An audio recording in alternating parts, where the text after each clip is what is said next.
Hey everyone, it's Katie Farner, Superstar Director for the Sunshine State Superstars. This is video 10 for our Leap to Lead series, and I just can't believe how fast we've gone through this month. We have one video left after today, so it's just like been a whirlwind, and I'm really proud of all of you who have stuck with it.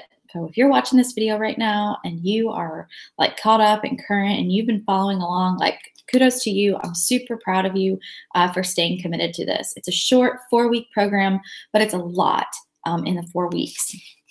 And really my goal for this Leap to Lead series has been to equip you with the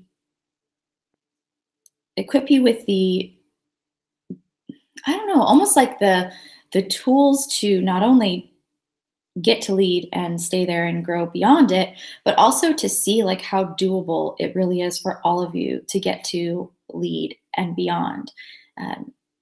Oftentimes, I feel like as consultants, we tend to make things so much more complicated than they actually are. And I wanted you to see how simple it really can be to work your business, grow your business, and get to lead consultant and beyond. So in today's video, in video 10, we're actually going to be talking about fundraisers. And fundraisers need to be part of your like business plan and your strategy for getting customers and growing your business, because fundraisers are something that not only are going to help your community, whether you're helping a nonprofit organization or whether you're helping like a children's group or a church or whoever you're choosing to help through your fundraiser. You're helping your community and you're also helping yourself because you're growing your customer base. And that's one of the biggest blessings about a fundraiser. So you're growing your customer base and you're also getting to keep your hostess rewards, which are a great thing as well. You're growing your inventory. So you've got things on hand, cash and carry to turn around and sell. So how does a fundraiser work? I'm just going to keep it real simple for you guys.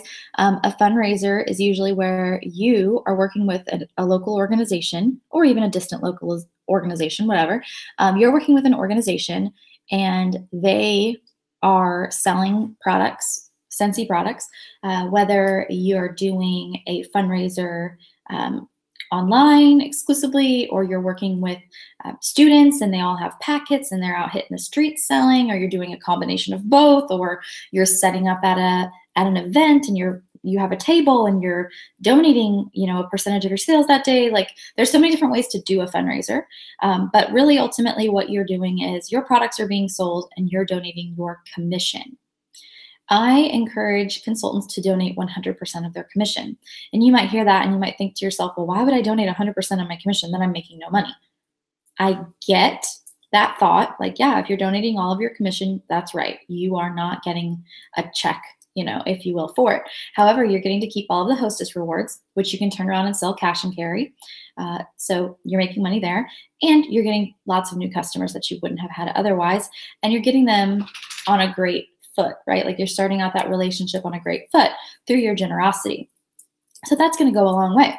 So that's why fundraisers are so great. Also, it of course helps you with things like earning incentive trips or promoting, because obviously it adds to your GWV. And it's such a great thing. It gets you trip points. Like I said, it helps you with annual sales. So there's just lots of reasons why fundraisers are great, even though you might have hesitations because you're donating your commission to the organization. So fundraisers are something that you want to be pursuing consistently. I promise you fundraisers are easy to get when you're pursuing them. If you pursue fundraisers once, twice, 3, 4 times a year, they're going to be hard to get. But if you if you create a pattern of consistency where you're pursuing fundraisers on a weekly basis or even a monthly basis, you will find that you're getting more fundraisers more often. And one fundraiser tends to draw attention to the fact that you do fundraise and brings you more. So organizations that fundraise, the list is unending.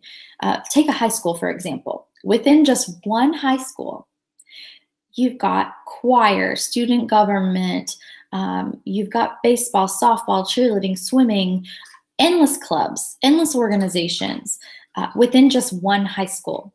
Within an elementary school or a middle school, you often have school-wide fundraisers. Who else does fundraisers? Boy Scouts, Girl Scouts, any clubs like what was I going to say? Dance, gymnastics, football, like Pee Wee football, Pee Wee cheerleading. All of these are organizations that would fundraise. So it's very, very, very broad. Our options for fundraising are very, very broad. And then, of course, we can do fundraisers for individuals if we want to as well. Like if we know someone who's had an accident and they need financial support, you could work with that individual and their family to set up a fundraiser. So the ideas are really endless. But the best fundraisers I have found tend to be the ones that are for like an organization or a group where you've got individuals, like multiple individuals sharing. My most recent fundraiser was actually a fundraiser for the University of South Florida, or USF, dance team. That was my most recent fundraiser, and it was about $800 in sales. It was a brand new fundraiser, the first time we'd ever did it. We only did it online. So I thought that was pretty good, considering all I did was make a link, make a Facebook event, and post in it like once a day for like 2 weeks. That's all I did. And I got 800 PRV for it. So it might not be like a huge number, but it's pretty dang good considering how little my work was. And then it all shipped direct to the person in charge. So I didn't even have to bag any orders. So fundraisers, when they're done with a group or organization, they tend to be even better. I think 800 really is just kind of like a jumping point, I would say. And then my last fundraiser before that was a fundraiser with Forest High School in Ocala. We did a fundraiser for the cheerleading squad there. So that's just one organization at that high school. And of course, I'm trying to get another one this year with them and trying to get that organizer to recommend fundraising with me to other clubs at the high school, because that word of mouth really, really helps. And so that's something I want you to think about as well. When you are doing a fundraiser, make sure that you're asking for those referrals, especially if you're doing something like at the high school, or maybe you're working with like Pee Wee cheerleaders and you want to try to get the Pee Wee football team to do a fundraiser with you. As we're getting into the spring, like now, spring is a fantastic time to fundraise. Lots of sporting groups are just now starting up now that winter's ending and we're going into spring. So I want to challenge you weekly, and this is going to be your challenge, your 48-hour challenge as well. I want to challenge you weekly to set a goal for yourself and say, every week, I'm going to pursue 3 fundraisers every single week. And pursuing a fundraiser could be as simple as you see somebody on your Facebook friends list and you're like, oh, Monica, her daughter's a gymnast. I'm going to reach out to her and ask her if that gymnastics organization ever does fundraisers. You message Monica and you say, hey, Monica, does Jillian's gymnastics team ever do fundraising?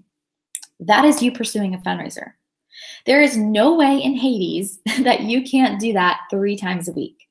There's no way that you cannot ask about a fundraiser 3 times a week.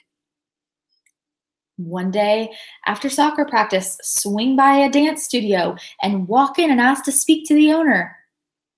Ask him to speak to the manager, whatever, and ask, hey, do you guys do fundraisers? Walking into the grocery store when you see a little softball team or a little baseball team out there with their helmets fundraising, walk up to them and ask, hey, do you do fundraisers? I see that stuff all the time.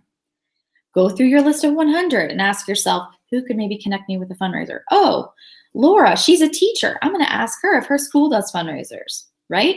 Like if you make it a focus each week and determine that, like be driven and say, I am not going to rest before this week is over unless I have 3 conversations about fundraising. If you make it a focus and you make it a priority, I know that you will have fundraisers consistently throughout the year.